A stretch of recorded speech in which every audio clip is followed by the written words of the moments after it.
मैं हूं नवीस सत्ती और बात करेंगे जनाब आज की तीन चार बड़ी अहम स्टोरीज़ हैं, उन पे बात करेंगे। एक तो यह है कि इस्लामाबाद में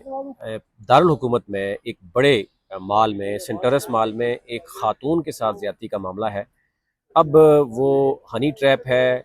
मनी ट्रैप है, या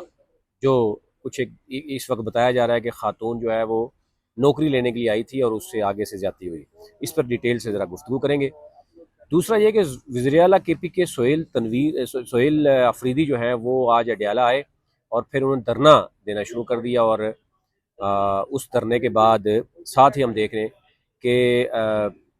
सुप्रीटेंडेंट अडयाला जेल को भी अहकाम जारी होते हैं कि इमरान खान से मुलाकातों का जो शेड्यूल सलमान अकरम राजा ने दिया है उस पर अमल दरामद किया जाए। तो क्या ये उनका प्रेशर की वजह से ये हो रहा है, या और फिर उसके बाद अगर धरने की बात की गई तो धरने में हुआ क्या, इस पर भी बात करेंगे। और सबसे अहम तरीके लबैक के साथ पंजाब में जो कुछ हुआ वो आपके सामने है। और उसके बाद अब आज वफाकी हुकूमत बाकायदा तौर पर TLP पर पाबंदी लगाने की बात की जा रही है, उस पर क्या हो रहा है। और उससे बढ़कर क्योंकि इलेक्शन जैसे हुआ, आपको पता है सेनेट में कैसे मामला हुए, फिर उसके बाद अब जो लोग इससे पहले नायल किए गए थे जिसमें उमर अयूब है,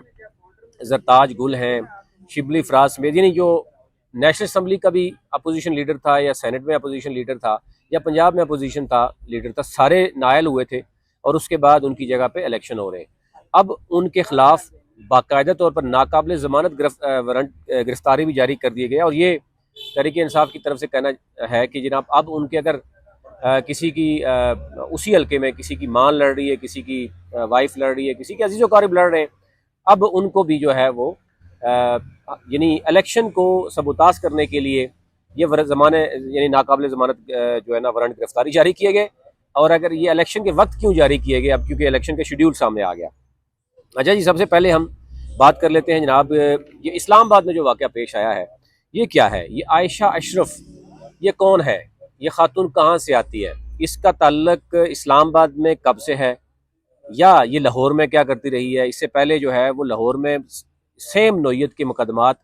और फिर जो है वो थाना लोई बीर में अगर सेम मुकदमात, और फिर जो एरिया बताया जा रहा है कि जिस एरिया में ये खातून मौजूद थी और जो स्पा बताया जा रहा है कि वहाँ से इनकी मुलाकात होती है और फिर लैपटॉप और मोबाइल का लेन देन होता है। इन चीज़ों पर बाद में आएंगे, लेकिन फ़िलहाल क्योंकि वो FIR करवाने में कामयाब हो गई हैं, क्या वो खातून अकेली हैं या उसके पीछे पूरा एक गैंग है, इस पर जो है वो अभी पुलिस शायद काम कर रही है। तो कुछ भी कहना कबल वक्त था, लेकिन ज़ाहिर दफ़ा 104 यानी 600 ये जो FIR है वो 640/25 है और 21 अक्टूबर को ये की गई है। उसके बाद अब हम देख रहे हैं कि तफ्तीशी अफसर से बात करें तो वो भी कुछ ऐसी गुफ्तगू कर रहे हैं कि उनको भी नज़र आ रहा है कि शायद उनको भी शायद कहीं से कॉल्स आ रही हैं। तो मामला यहाँ पर ये भी कहा जा रहा है कि लाहौर पुलिस के कुछ मुलाजम तक इन्वॉल्व है। अब देखना ये होगा कि क्या इस्लामाबाद पुलिस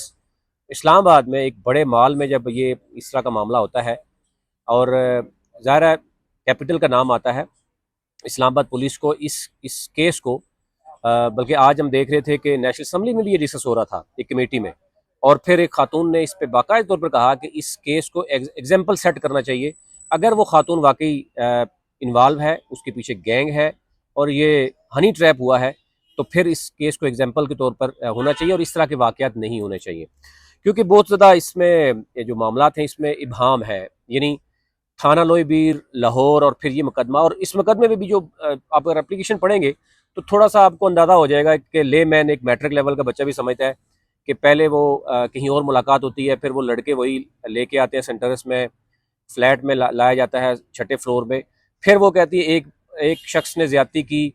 फिर दूसरे ने शख्स ने ज्यादती की, और फिर उसके बाद ये होने के बाद एक एक घंटा पहले गुफ्तगू भी होती रही, और उसके बाद तकरीबन 3 घंटे के बाद 15 पे कॉल जाती है और उसके बाद पुलिस भी फौरन आ जाती है। तो यूं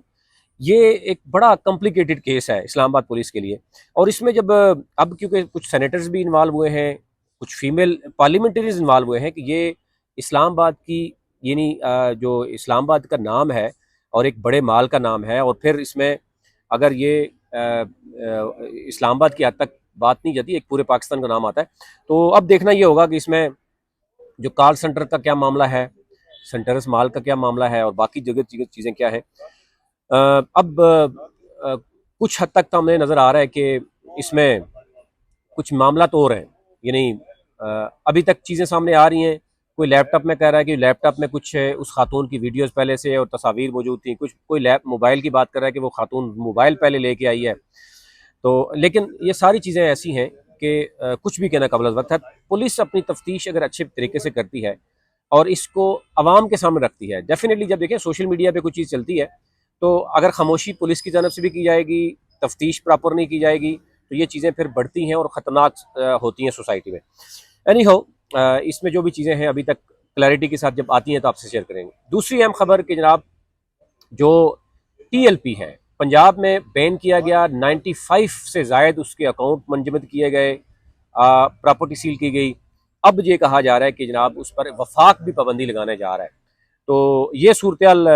आप रखनी थी कि टीएलपी के खिलाफ अब फर्स्ट लेयर, सेकंड लेयर और थर्ड लेयर तक कहा जा रहा है कार्रवाई होगी और उस पर जो है वो मुकम्मल तौर पर अभी तक जो बात हो रही है कि रियासत जो है वो किसी तरह भी पीछे हटने के लिए तैयार नहीं है। तो ये ओवरऑल सूरत थी, आप रखनी थी। तहरीक इंसाफ ये कह रही है जनाब कि हमारे साथ ज्यादती भी हुई, इलेक्शन चोरी हुआ, इलेक्शन चोरी करने के बाद हमारे लोगों को निकाला गया, निकालने के बाद अब जो लोग इलेक्शन लड़ रहे हैं अगर उनको अज़्ज़ोकारी तो उन्हीं को भी गिरफ्तार किया जा रहा है। तो ये अब देखना ही होगा। अभी तक जो सूरत थी अब तक रखी है, मज़ीद जो चीज़ें आएंगी वो अब तक रखेंगे।